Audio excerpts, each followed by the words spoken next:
Okay, it's Tuesday the 13th of December and we are on the Ftse 100. So looking at this market, first of all I've just got into a long position.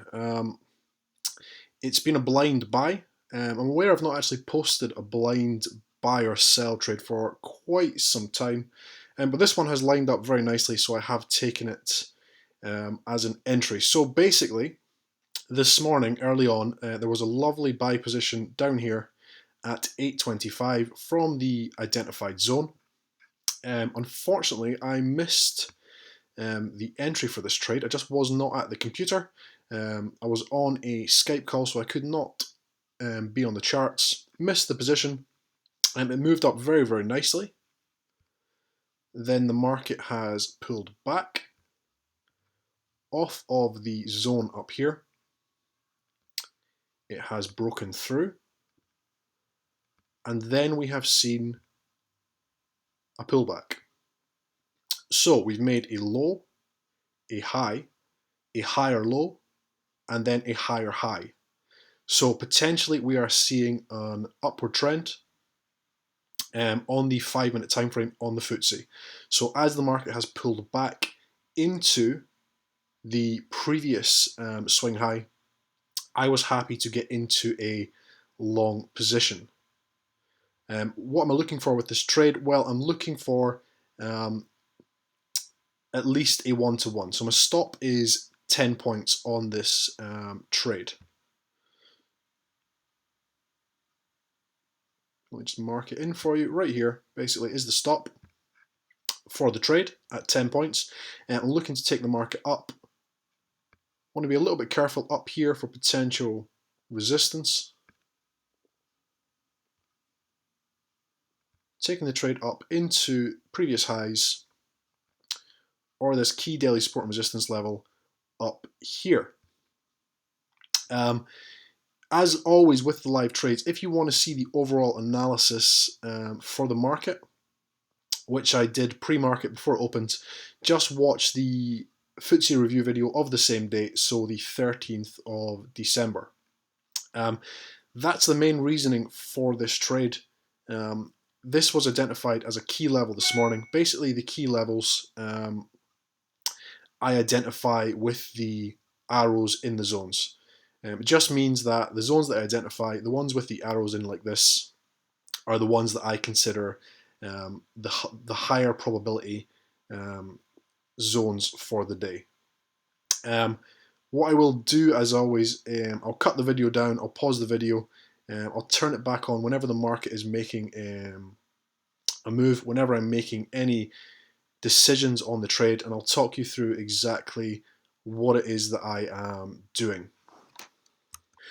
Okay guys, so we have reached the management point, which was 1-to-1 risk reward. So basically what I've done is I have closed 80% of the position at 1-to-1 risk reward. So that is the profit now locked in.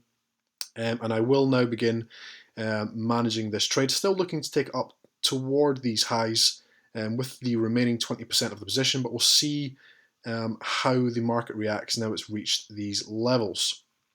With blind buys and sells, they can be great for your risk to reward when you get in at the correct level. So you can see basically where I've bought, it was almost the perfect entry for this trade, and only popped down around about half a point below the entry level. Now with blind buying and selling also, it does come with higher risk, and you're not getting the confirmation of a signal candle. That's why I never advise beginners to just blind buy and sell. It's not something I go over because you're not getting that confirmation, and it becomes all too easy to start buying and selling all over the charts at levels that are not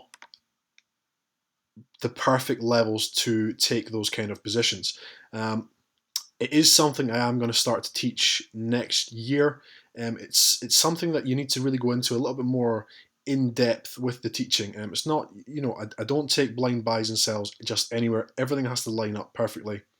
And I am going to start teaching that next year, hopefully at the seminars that I am looking to start running. It's something that's been requested quite a few times, so I am currently looking into it. And that'll be one of the perfect things that I can teach at those days. But that's the trade, as mentioned, at 1-to-1 risk reward. 80% has been closed. Looking to take the remaining position up into these levels. We'll see if it just spurts past, if it gets there, up toward these levels, and that's where I will close out. If we start to see rejection up here, I'll close out the remaining 20% of the position upon seeing that rejection. We've seen a little bit here, but it's the first touch. I want to see how the market reacts at this resistance area. You always expect to see a little bit of selling pressure coming at resistance areas. That's why they are resistance levels. It's areas where you would expect sellers to step in. But it's really, you want to see something a little bit more significant before you get out of positions. But very nice trade. That's 80% locked in at 1-to-1. Let's see how the remainder of this position goes. Okay, so we showed a couple of rejection bars up here, and I've closed the trade out as it has just started popping down once again. So it was at 12 points, so basically 1.2-to-1 on the remaining 20% of the position. Closing out partial profits and letting them run on good trades, high probability trades, it's a very, very good way to add to your overall profitability. And to do it in a safe way where you've already locked in your profits, basically. Okay, so as always, guys, I hope that was helpful. I'm James Orr, and thank you.